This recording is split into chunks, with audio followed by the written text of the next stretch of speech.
आदाब, मैं मुमताज आलम रिजवी और बात करूंगा महाराष्ट्र की। जी हां, महाराष्ट्र में अभी चुनाव का ऐलान नहीं किया गया।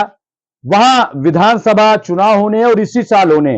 अभी जिन राज्यों में चुनाव हो रहे हैं वो राज्य हैं हरियाणा और जम्मू कश्मीर, लेकिन सबकी निगाहें महाराष्ट्र पर टिकी हुई हैं और बीजेपी भी ये सोच रही है कि वहां इस बार हैट्रिक कर पाएगी कि नहीं, वहां बीजेपी सरकार बना पाएगी कि नहीं, ये देखने वाली बात है। लेकिन जो ताजा सर्वे आया है उससे साफ मालूम दे रहा है कि बीजेपी महाराष्ट्र में कमजोर हो रही है। बीजेपी का जो गठबंधन है वो हार रहा है और वहां जो कांग्रेस का गठबंधन है वो जीत रहा है। ये साफ साफ महाआघाड़ी वहां जो है उसकी कामयाबी वहां साफ साफ दिखाई दे रही है। और जो सर्वे आया है, ताजा सर्वे जो आया है, उसने बीजेपी की नींद उड़ा दी है। ऐसा लग रहा है कि मोदी जी अब कमजोर हो रहे हैं, क्योंकि लोकसभा में आप देखिए तो उनकी लोकप्रियता कम होती जा रही। 2024 में जिस ताकत से बीजेपी आई थी, कुल 282 सीटें हासिल करके और अक्सरियत के साथ मोदी जी ने सरकार बनाई। इसी तरीके से 2019 में हमने देखा कि पूर्ण बहुमत 303 मोदी सरकार की आई और मजबूती के साथ मोदी सरकार चली। लेकिन 2024 में जहां 400 का नारा दिया गया था, बीजेपी 240 सीटों पर सिमट गई और इससे लग रहा है कि मोदी जी की मकबूलियत कम हो रही। हां, यह जरूर है कि मोदी जी तीसरी बार प्रधानमंत्री बनने में कामयाब हो गए। वो सरकार चला रहे हैं, मरकज में एनडीए की सरकार है। लेकिन जो सरकार 2014 से 2019 तक चली, जो सरकार 2019 से 2024 तक चली, वो सरकार अब नहीं चल रही।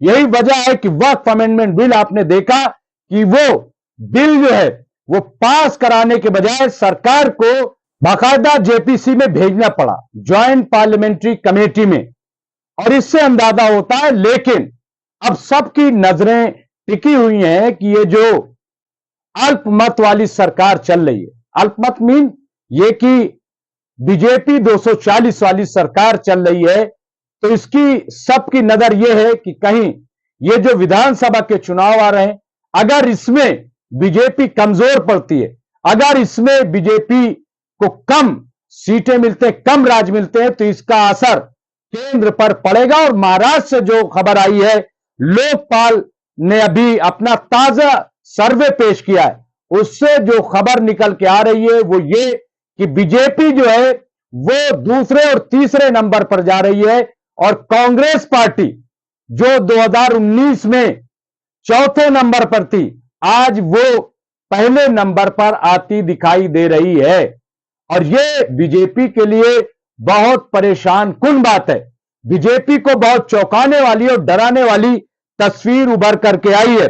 आप देखिए कि 2019 में बीजेपी 105 सीट लेकर के आई थी और सबसे बड़ी पार्टी बनी थी। इसके अलावा उद्धव ठाकरे, जो शिवसेना थी उद्धव ठाकरे, वो 56 सीट लेकर के दूसरे नंबर की पार्टी बनी थी और 54 सीट लेकर के शरद पवार वाली एनसीपी जो है, उस वक्त बंटवारा नहीं हुआ था, तो वो 54 सीट ला करके तीसरे नंबर की पार्टी बनी थी और चौथे नंबर की पार्टी कांग्रेस थी, जिसे 44 सीटें मिली थी।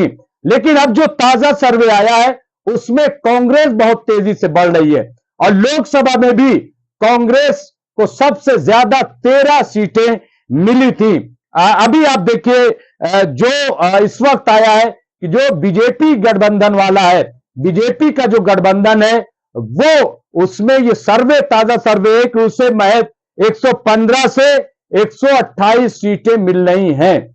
ये ताजा जो लोकपाल का ताजा सर्वे है, ये उसकी रिपोर्ट है।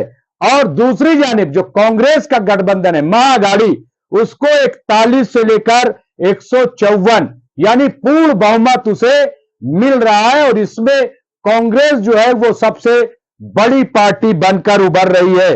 तो इससे अंदाजा लगाया जा रहा है। और देखिए बीजेपी के सामने क्या चैलेंज है। दरअसल बीजेपी ने अजीत पवार को बीच में लिया।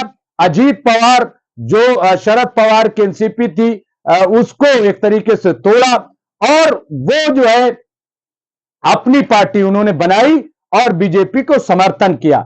लेकिन यह बात जो है आरएसएस को हजम नहीं हो रही, यह बात बीजेपी के कई लीडरों को हजम नहीं हो रही और वो बार बार कह रहे हैं कि अजीत पवार को गठबंधन से हटाया जाए और अजीत पवार भी अब शायद नहीं चाहते कि वो गठबंधन में बने रहें।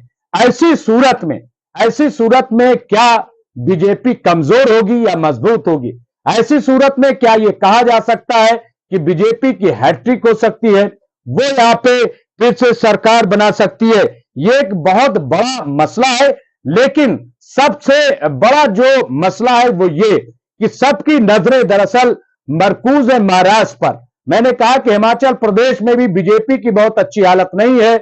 जम्मू कश्मीर की बात करें तो जहां से बीजेपी को सबसे ज्यादा उम्मीद जम्मू से, तो जम्मू में भी बीजेपी को लेकर के काफी नाराजगी है, क्योंकि सबसे ज्यादा अगर किसी को नुकसान हुआ है तो 35A से, तो वो जम्मू को हुआ है। तो वहां और जम्मू में ज्यादातर जो है वो गैर मुस्लिम रहते हैं, तो वो बीजेपी से खुश नहीं है। इसी तरीके से हिमाचल प्रदेश में भी आप जानते हैं कि वहां कांग्रेस जो है वो काफी स्ट्रांग हो रही है। अब बचा महाराष्ट्र और झारखंड में बीजेपी की सरकार आने वाली नहीं है और महाराष्ट्र भी अगर खो दिया तो आप देखिए कि ये 2024 के जिसमें बीजेपी लोकसभा में काफी कमजोर साबित हुई है, अगर 4 राज्य उसके हाथ से निकल जाते हैं, हरियाणा में भी अभी बीजेपी की सरकार है, महाराष्ट्र में भी बीजेपी की सरकार गठबंधन वाली सरकार है, तो 2 राज्य और फिर झारखंड, और तो 4 राज्य अगर बीजेपी से, झारखंड में कांग्रेस गठबंधन की सरकार है और अभी 2014 से अभी तक जम्मू कश्मीर में चुनाव नहीं हुए, तो वहां की बात अगर छोड़ दी जाए तो अगर 3 स्टेट की भी बात कर ली जाए तो इनके हाथ से अगर ये स्टेट जाता है तो जाहिर है कि ये बीजेपी का बहुत भारी नुकसान होगा। इसके बाद आप देखिए कि अभी 2015 में भी तकरीबन 7 राज्यों में चुनाव होने, तो इस पर भी सबकी नजर और खास तौर से बिहार पर सबकी नजर है। तो अभी ये जो 4 राज्यों में चुनाव इसी साल होने, 2 में हो रहे हैं और 2 में होने वाले हैं, इस पर सबकी नजर है और ऐसा लग रहा है कि मोदी जी की मकबूलियत कम होती जा रही है।